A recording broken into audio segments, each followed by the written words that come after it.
मेरे प्रिय दर्शकों नमस्कार।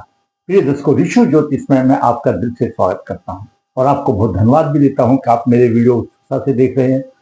दर्शकों, मैं आपसे आग्रह करता हूं कि आपको अच्छा लगता है तो लाइक करें, दो शब्द कमेंट्स में लिखें ताकि मुझे भी प्रोत्साहन मिले, मुझे ये मालूम हो कि मेरे दर्शकों को कितना अच्छा लगता है।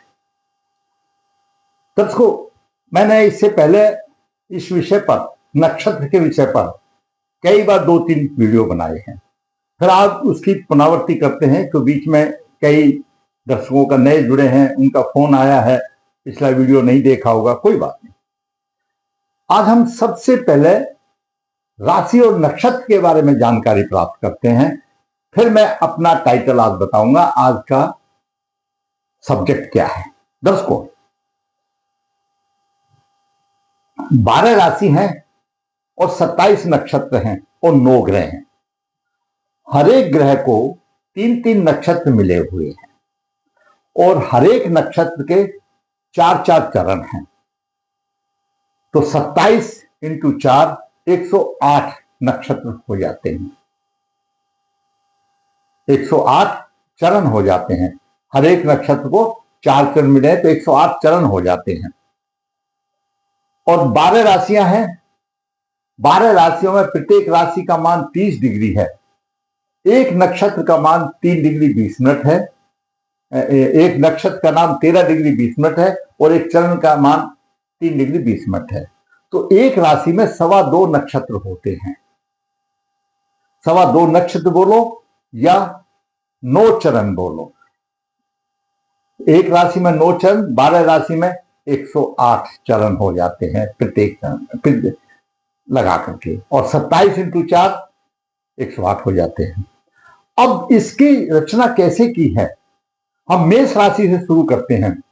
मेष राशि जब शुरू होती है, कोई भी राशि की 0 से लेकर 30 डिग्री तक है उसकी। अब पिन पॉइंट है, थोड़ा सा ध्यान देना। मेष राशि की रचना शुरू होती है, यहां से शुरू होते मेष राशि की 0 से लेकर के 13 डिग्री 20 मिनट तक केतु के 4 नक्षत्र होते हैं।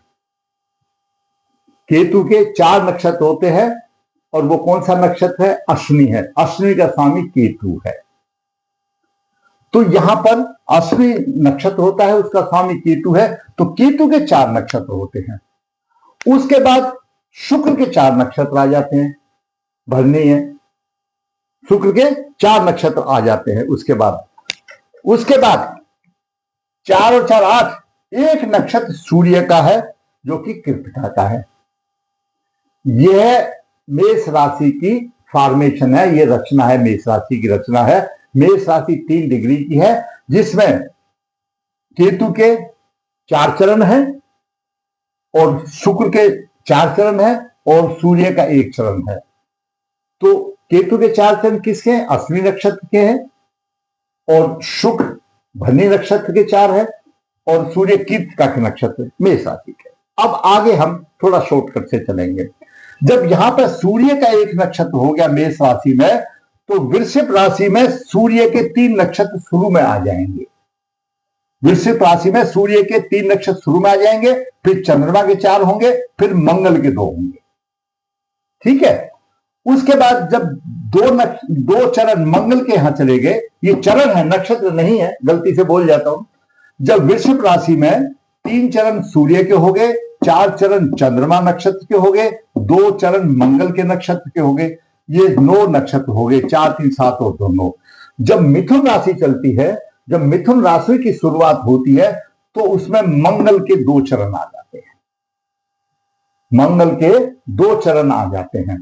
फिर राहु के 4 चरण आ जाते हैं और गुरु के 3 चरण आ जाते हैं। जहां 4 चरण पूरे आ जाते हैं तो एक नक्षत्र पूरा हो जाता है, और जहां कम होते हैं तो डिवाइड हो जाता है, अगली राशि से पूरा करना पड़ता है।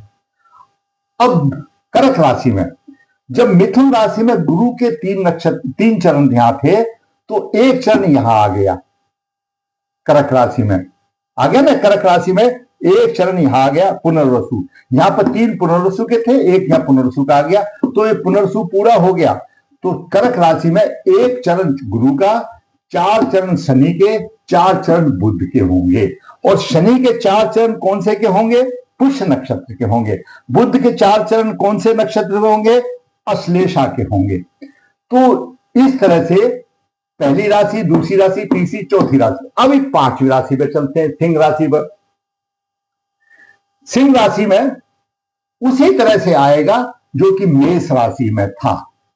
मेष राशि में क्या देखा हमने कि केतु के 4 चरण, शुक्र के 4 चरण, सूर्य का 1 चरण। तो सिंह राशि में केतु के 4 चरण, शुक्र के 4 चरण और सूर्य का 1 चरण आया।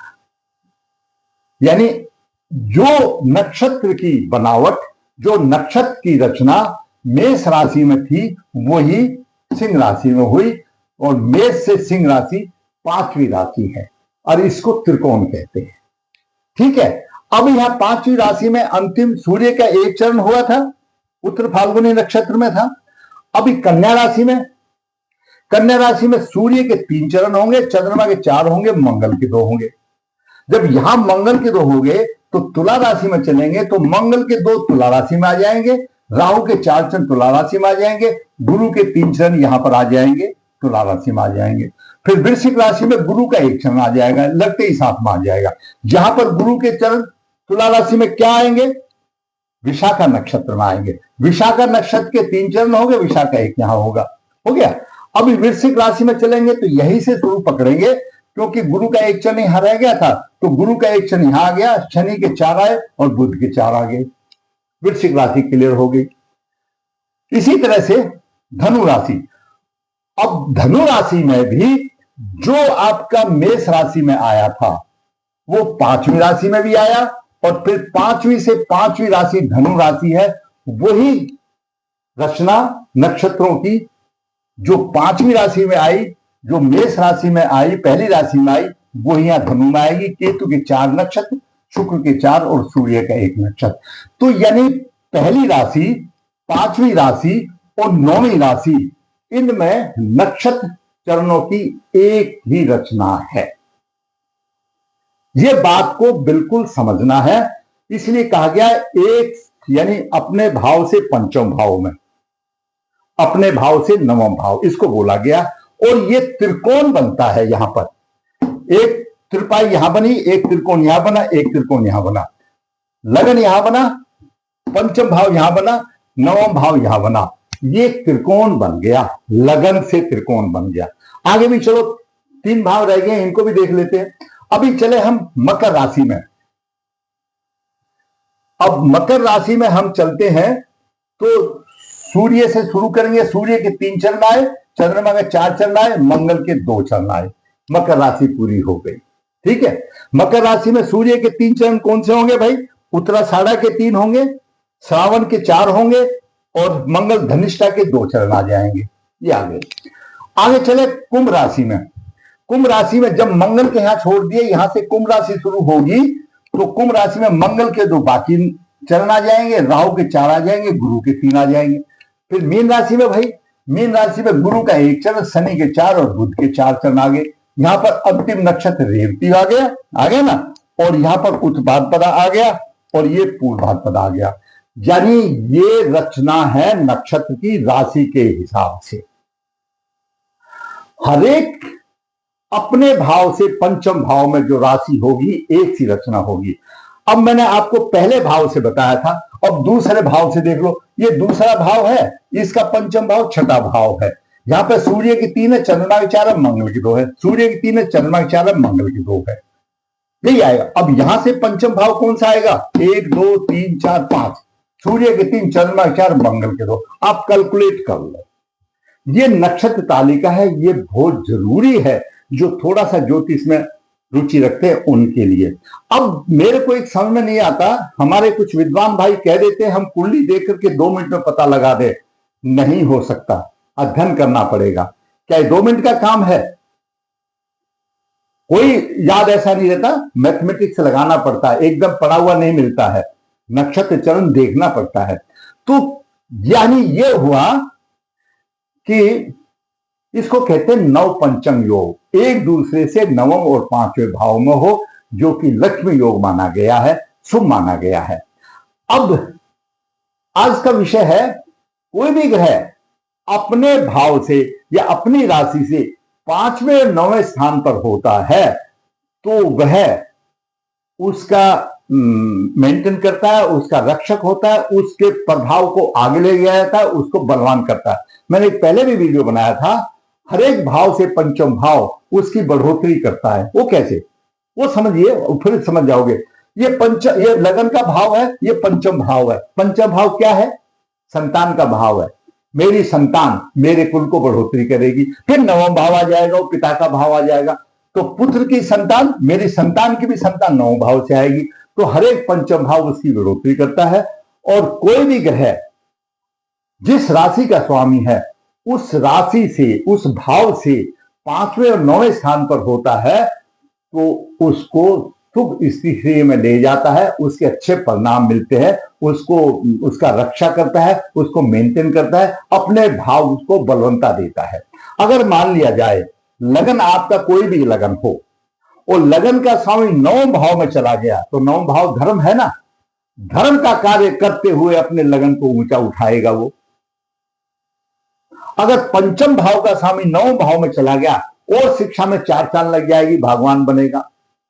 हर पंचम भाव से लेकर के आप इस कोई भी भाव होने दो। अभी जैसे अर्थ त्रिकोण ले लेते हैं, दूसरा भाव अर्थ त्रिकोण का है, पहला पद है। छठा भाव दूसरा पद है अर्थ त्रिकोण का, और 10वां भाव तीसरा पद है, शीर्ष पद है। तो ये अर्थ से संबंधित है। काम त्रिकोण है हमारा तीसरा और 7वां और एकादश भाव है। मोक्ष त्रिकोण है चतुर्थ, अष्टम और द्वादश भाव है। तो हरेक भाव आपका राशि स्वामी अपने भाव से पंचम या 9वें भाव पर अगर है, आपके उस भाव का स्वामी, उस राशि का स्वामी, तो उस भाव की वृद्धि करता है भाई। और ऐसे अगर आपके कुंडलियों में 2-4 योग मिल जाए तो किसी चीज की जरूरत नहीं है। एक वो आत्मज्ञानी, एक बहुत ही बड़ा सम्मानित व्यक्ति बन जाएगा, और जिसकी में जितना ज्यादा बनेंगे उतना ही उसको सम्मान पद मिलेगा। तो हरेक भाव का स्वामी अपने भाव से पंचम में हो, 9वें में हो, तो उसकी वृद्धि करता है, उसको सम्मान दिलाता है। आप कुंडली उठाकर देखिए कि आपका कहां है। अब कुछ ऐसा भी है किसी कंडीशन में नहीं मिलता। क्या क्या कंडीशन है, पहले उनको कंडीशन को पढ़ लेते हैं। भाई लग्नेश कोई भी है, जिसकी भी कुंडली में आप अपनी कुंडली देख रहे हैं कि आपका, मान लिया जाए धन भाव का स्वामी 9वें भाव पर हो, 9वां भाव ये आएगा धन से, तो धन की उन्नति करेगा, मान लिया जाए करेगा। लेकिन उन चीजों को विचार करने से पहले, उस सूत्र को लगाने से पहले ये चीज देखिए, लग्नेश की बलवंता कैसी है। क्या लग्नेश अस्त है, क्या लग्नेश पापकृति योग में है, या पाप प्रभावित है, या अशुभ स्थान में, तो लग्नेश की बलवंता होगी, क्योंकि प्रभाव तो उसको मिलना है, पहली बात। दूसरी बात, लगन के उदय अंश और ग्रह के उदय अंश, लगन के उदय अंश जितने हैं उसके अनुपात में ग्रह के अंश होंगे तो ही बलवंता होगा। और भी कई चीज है, काल बल है, दिग्बल है, वो सब है, वो अलग बात है। फिर तो अलग अलग वीडियो, एक ही टॉपिक पर 10 वीडियो बन जाएंगे। जो मामूली बातें हैं, जो जरूरी बातें हैं, उसको हम बात कर रहे हैं कि लगन के उदयांश और ग्रह के उदयांश कितना है। अगर मान लिया लगन तो उदयांश हो गया 2 डिग्री पर और ग्रह चला गया 25 अंश पर, प्रभावहीन है। और लगन के उदय तो हो गए 25 अंश और ग्रह 2 अंश पर है, तो जब उदय तो बाद में हुआ और वो ग्रह तो जा चुका उससे, यानी उसको इतना ही प्रभाव मिलेगा जो सूर्य के टाइम पर जैसा प्रकाश होता है ना, हम देख सकते हैं, वैसा ही मिलेगा। तो उसमें कोई प्रभाव है, प्रभावहीन नहीं है। गुरु नीच राशि या पाप प्रभावित नहीं होना चाहिए। भाई ग्रह जो है, कोई भी ग्रह जो अपने भाव में और 9 भाव में जो मैंने बताया, वो नीच राशि में नहीं होना चाहिए, पाप प्रभाव नहीं होना चाहिए। कैसे? अगर आपका वृषभ लगन आ जाता है, 2 राशि जो राशि लगा हुआ है, तो इसे 1 2 3 4 5 5वें भाव में कन्या राशि आएगी, तो इसका स्वामी शुक्र तो यहां पर नीच का हो जाएगा, अपवाद आ जाएगा। अगर आपका वृश्चिक लगन आ जाता है तो 9 भाव में कर्क राशि आ जाएगी, वो लग्नेश नीच का हो जाएगा। नीच का भी नहीं होना चाहिए। ये कुछ शर्तें हैं, वो भी देखनी पड़ेगी। उसके बाद ग्रह की रिप्लेसमेंट और तारापति, ग्रह जन्म नक्षत्र से कहां पर है, जन्म नक्षत्र को प्रधान देना है। जन्म नक्षत्र से कहां है, जन्म नक्षत्र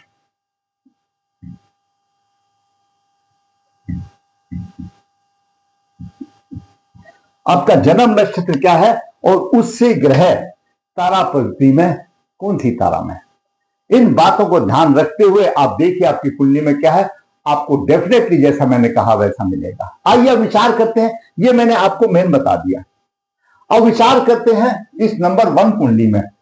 इसका जन्म है 26/10/66। इसको कुछ नहीं मिला। कितनी बार मेरे को बोल दिया कि गुरुजी मुझे कुछ नहीं मिल रहा, क्योंकि गुरु उच्च राशि में है, 10वें भाव में है। और गुरु कहां का स्वामी है? छठे भाव का स्वामी है। छठे भाव का स्वामी 10वें भाव में उच्च राशि में, अपनी राशि से 5वें भाव में है। अब देखिए, गुरु केंद्र में हंस महापुरुष योग बनाता है और छठे भाव से 5वें भाव में 10वें भाव में है। छठा भाव सेवा का भी है, छठा भाव रोग शत्रु का भी भाव है, और छठा भाव अर्थ त्रिकोण का दूसरा भाव है, और 10वां भाव तीसरा भाव है। और यहां से गुरु की पंचम दृष्टि सीधी द्वितीय भाव पर जाती है। धन के वारे के नारे हैं इसमें। जहां पर भी आप बताओगे, बोलोगे अति धनवान बनेगा, क्योंकि द्वितीय भाव धन अर्थ त्रिकोण का पहला पद है, छठा भाव दूसरा पद है, उसको भी नवम दृष्टि से देखेगा, और 10वां भाव तीसरा पद है। गुरु अच्छा है, लेकिन खास अच्छा है, और छठे भाव से, और जहां पर चंद्रमा लगन भी आ गया, चंद्रमा से पंचम। दिक्कत क्या है, क्यों नहीं फल दे रहा? कि लग्नेश अस्त है, और लग्नेश के उदय अंश 23 डिग्री हैं, और 10वें भाव का स्वामी का राशि परिवर्तन योग तो है। चंद्रमा यहां पर आ गया, 10वां यहां चला गया, छठा भाव यहां चला, छठा भाव सेवा का भी है, 10वें भाव के लिए ठीक होता है। वो ठीक बात है, छठे भाव का स्वामी है तो पिता से थोड़ा सा वैचारिक मतभेद रख देगा, क्यों पिता का, लेकिन आर्थिक स्थिति अच्छी होगी, सम्मान होगा, व्यवसाय अच्छा होगा, उच्च पद मिलेगा, वो अलग बात है। अब उसके जो नीचे रहेंगे, नीच दृष्टि से देख रहा है, उसको परेशानी आएगी, वो अलग चीज है, लेकिन उसको पद भी मिलेगा और धन भी मिलेगा। 20 अर्थ त्रिकोण से पहला पद, दूसरा पद, तीसरे पद में है, 10वें भाव में है, परंतु कुछ नहीं मिला। क्यों नहीं मिला? 10वें भाव का स्वामी 2 डिग्री 16 मिनट पर, उदय अंश 23 डिग्री 20 मिनट पर है,